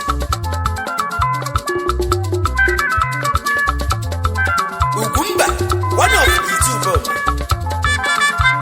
Alusiego Nokija, Idi of Idi, Owele, Isinamukele, Chief, Dixon, Omego Nobia, Ebubedike of Lagos Island,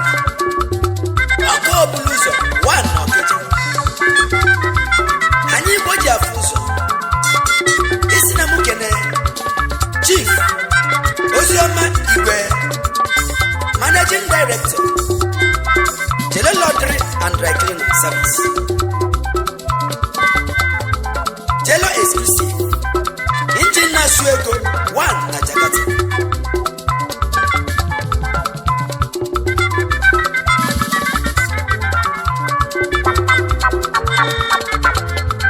Chief Ifeanyi Onyewele, the High Chief, one of Utulu, Odoguneshi, Agumoko Yabalage, Chief Odinna Ajusi, Nino Brown, Ichio Malukube, Nkembo, Neza Wolo, Anambra State Message.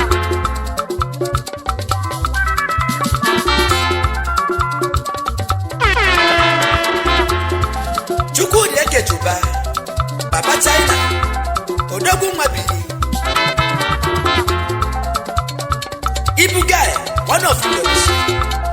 Madua Nambani, Odogu Mokendo Yabaleo, Ifede Matiselio, Meline Zolola, Odogu Mokebili, Alazoki Setenu. Ezo moko dalu,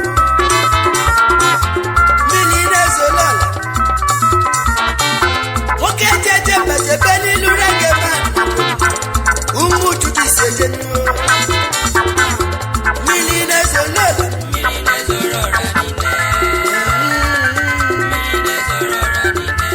Miline zolala.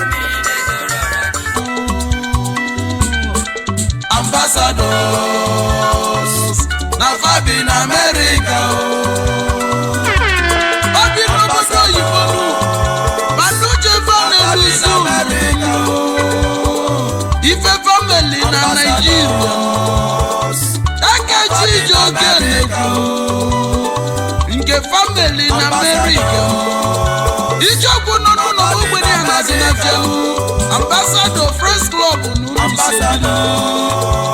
Ambassador Soldiers for America. Ambassadors, na Fabi in America. Yes, sir.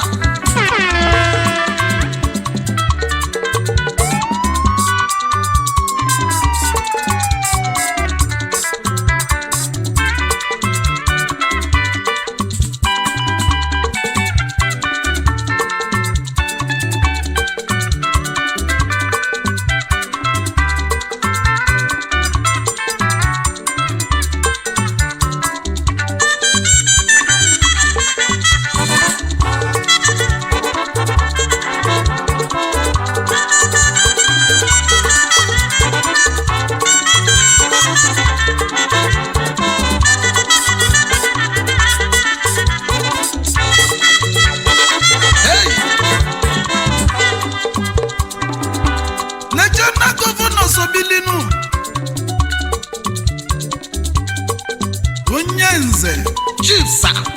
Azuka KJ Onwama Esugo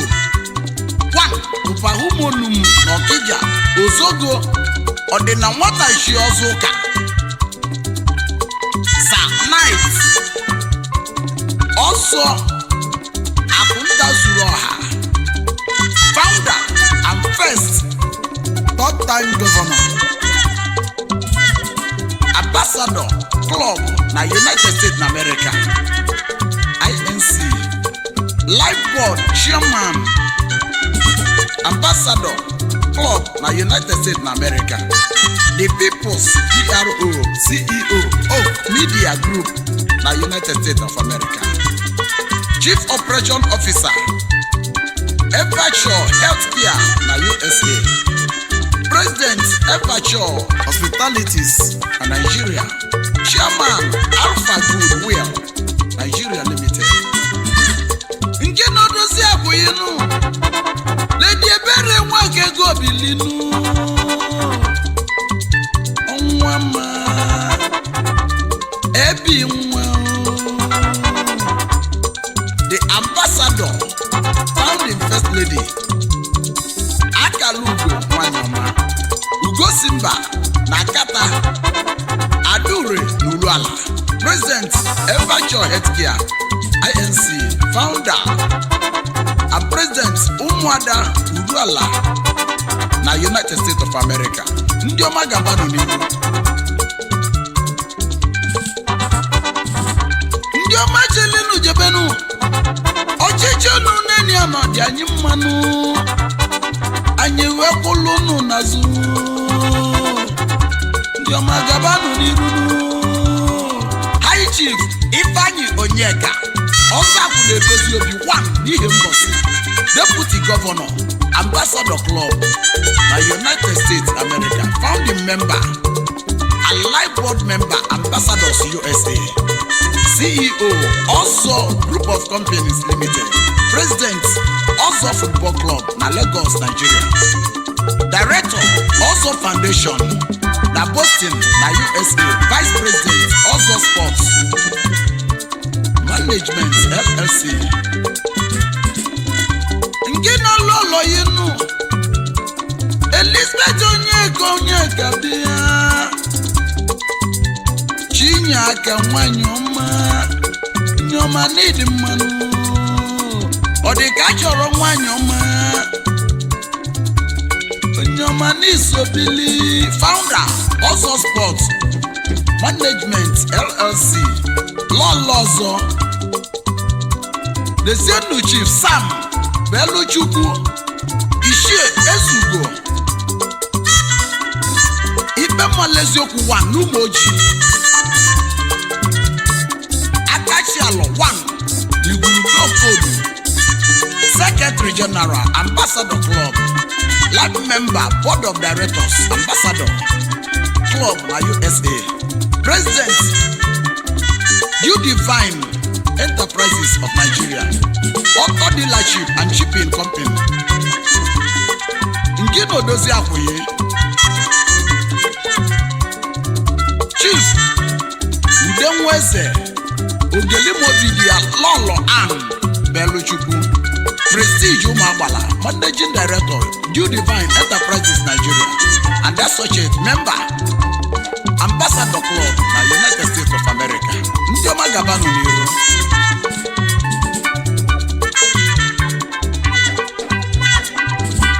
Okenze Chief Christian Onyema Bilinu Chinonyelumu Ezi Nweke Bili Agwụ na-eche mba n'ọwụ na mgbakọ ya n'Imo gị isejenu Nyoma Chijioke Keneyinu Deputy Secretary Ambassador Club na United States of America. Life Board Member Ambassador Club. President General of Owutan Union USA. Managing Director Christy Worldwide Business Concept Nigeria Limited. Alolo Augustina Eke Agwabumo nwanyị 1 n'ọwụ Amakohia. Ndị ọma gabanu n'iru. Ife ndị melike ejekwu maka fa.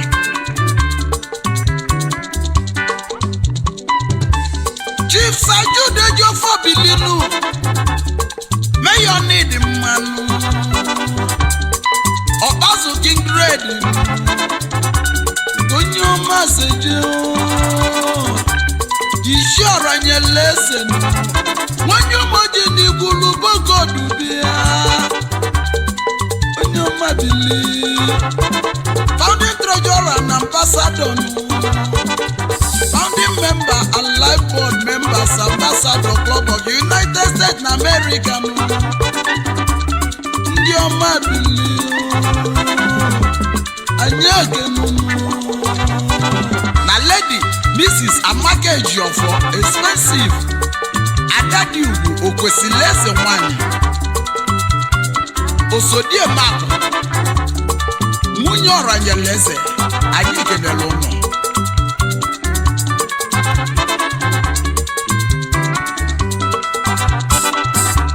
ambassador Prince Charles Ekechukwu bilinu okwurolodogwu founding member n'isobili life ambassador nyoma n'ịdị mmanụ life member na ambassador club of United States of America nyoma n'isobili nke nodozi akwụlinu nwata Ekechukwu iru dị ya nwanyị ọma ndị ọma bilinu anyị gbakọta anya yọlịa na-ekwu maka na ife anyị ga-agba n'ụzọrika anyị bi n'Amerika ngwa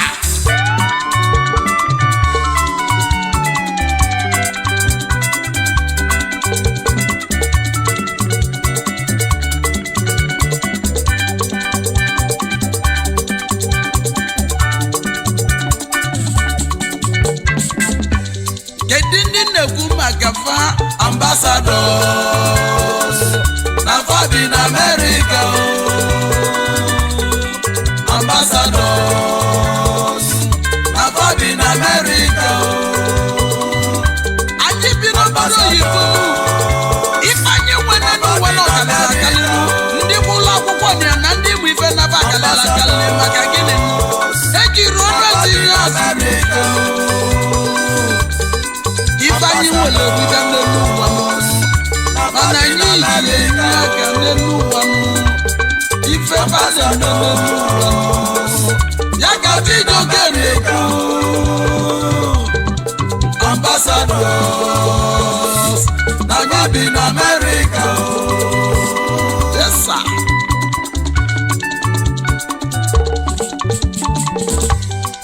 Dezienu Maazị Ike Ogbu Financial Secretary, Ambassador, Club nke United States na America. Maazị Ike Ogbu aka na Warrior na Boston na Massachusetts.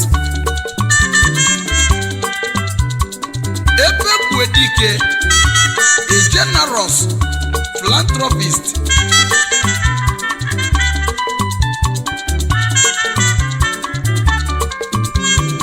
Ometo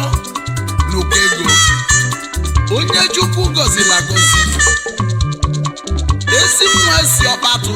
n'Enugu steeti ya na Lọlọ Ifeyi nwa Ogbu. Ugegbe dị ya bilinu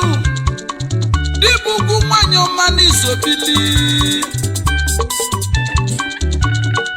asị na nwayọọ nwayọọ bụ ije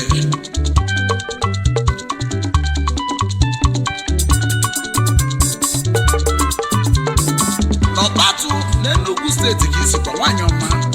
gabanụ n'iru. Pastor Cyril Oyiri bilinu machi mere eze bịa n'Owerri Dumugi Isejenu onye ọma biliu ọfụlụ ụzọzi nwanne ya nke na Lọlọyi Lina Libinet Oyiri enyi di ya spiritual director ambassador Sochas Club nke United States of America, chief operation officer New Approach Healthcare LLC na United States of America.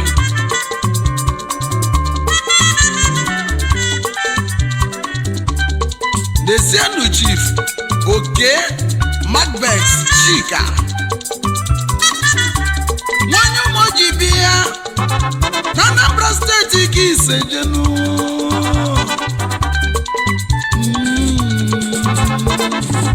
onye ọma n'ịdị mmanụ Enugu Rangers Football Club player, a proud member of Ambassador Club, the Public Relation Officer, Ambassador na United States of America. Blessed with the world most beautiful loving lady, Ogonna Ike, Ijele Nwanyama, Chijoke Nekenono, the Zenu Deaconess, Mrs. Mary O Obaja, Obi Ajuru, Obato Nademanu, Azu Chamweli Akuma, Adakibia, Founding Secretary, Umuadibu, na Massachusetts. Board Member, Umuadibu National Social Welfare Officer, Ambassador Club. President Okija, USA, na Boston, Founding President, Umuadu Okija na United States of America. The Senu Chief Barrister, Damasus Nwachukwu. Agbakule Zurike 1, Tambise. Chief Executive Officer, Damasus Oil and Gas Limited. Chairman, CEO, Damasus Logistic Concepts Limited, na United States of America. Ngina lolo yenu, Chima Nwachukwu Nwanyoma, Ugochi nyere Nwanyoma, Mbise Gunu Sejenu, President Fokona, Omkia na United States of America. The Senior Ambassador, Mrs. Justine Meje, Nwanyoma Obidia, Distinguished Member, Ambassadors Club nke United States of America, INC, and Honorable Associate Pastor Fred Meje. Chukwu gozie unu.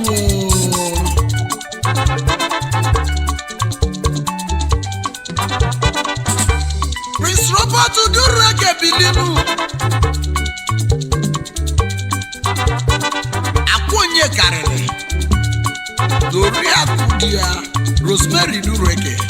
the CEO of Ike Best Group of Company, dealers of all kinds of electronics, member, Ambassador Club, nke United States of America. Ifeanyi Jabano Muserika, Mananyi Kwakatanya Yolani Ugwu. Maka nneje kwezulike, ya kugu ga-eji wee kwelego. Nkwa!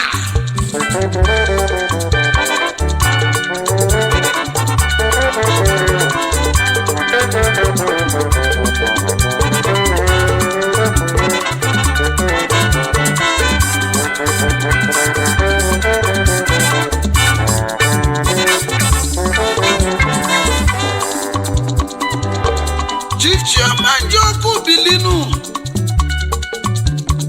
Mayo BJ 1, Nobama Esinifite Mbise, Chairman CEO,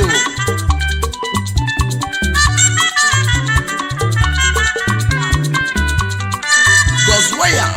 Integrated Service, Export, Luxury Cars and Container Service. Princess Chioma Njoku, ezigbo nwanyị Obidia Chijoke Nekenono, the Zenu Ambassador Ikenna Ojimba, CEO Ike Financial and Investment LLC, President Ike Transportation and Sales, and Mrs. Augustina Nkiruka Ojimba, Lady Tom Tom.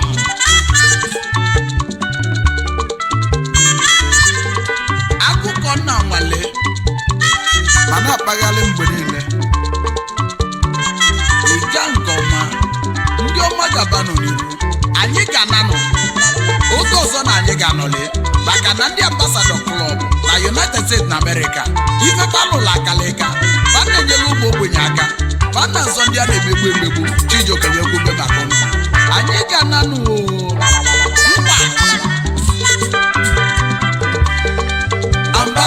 Ambassadors na Fabi in America, Ambassadors will be n'obodo oyibo, ife kapata dị n'obodo oyibo, ya kafa ji wee nata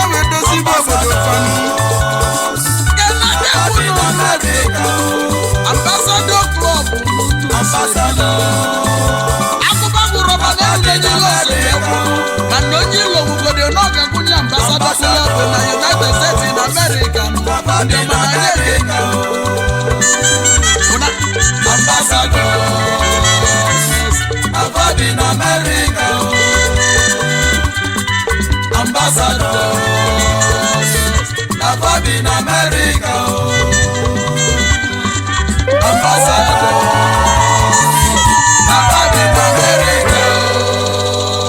Is your boy, DJ S Shine Best International.